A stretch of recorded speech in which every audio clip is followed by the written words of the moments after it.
Достар, бүгін біз екі батыр мен зұлымдық күші деген екінші бөлімін жалғастыратын боламыз. Келесі бөлімін шықсын десеңіздер, подписация етіп біздің каналға лайк басып кетіңіздер. Жарайды, біз бастаймыз. Батырлар демонды өлтірген кезде өздеріне жаңа киім сатып алып, нағыз батырлары танытты. Олар ол кезде бір замокқа барғысы келген, сол жерде защитник болғысы келген. Олар деген замокқа кетіп қалған. Кішкене минуттан кейін замокқа келіп, ол жерде королева болыпты. Солардың защитнигі болыпты.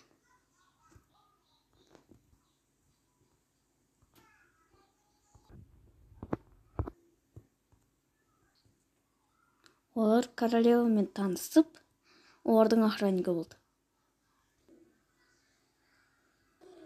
10 ай өткеннен кейін бір күні королева өз охранниктарына былай деп айтты: защитниктер, сендер маған 10 ай защитник болдыңдар, сондықтан сендер боссыңдар. Еше өздеріңді қыз тауыңдар. Бірақ айтып қояйын, егер сендерді біреу біліп қойса, сонда сразу зұлымдық күшін шақыратын болады. Сондықтан жаңа киіммен жүріңдер. Рыцарьлар иә деп айтты. Содан кейін барып жалғастырамын.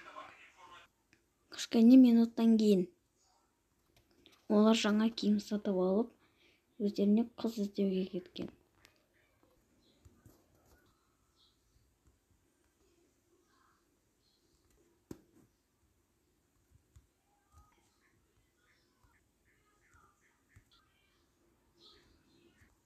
Қалада.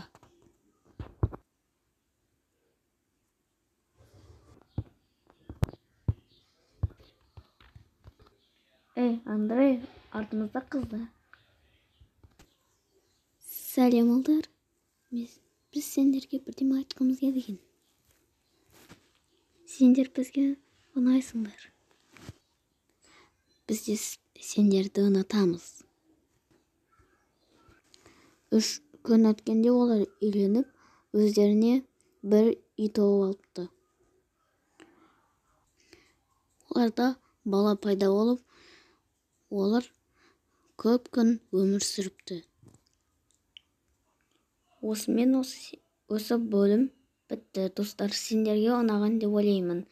Өйткені мен бұны қаншама рет жасап сендерге дейін істеп жүрдім.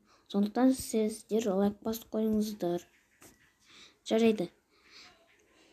Екінші сериясы аяқталды. Бәріңізге сәттілік, сау болыңыздар.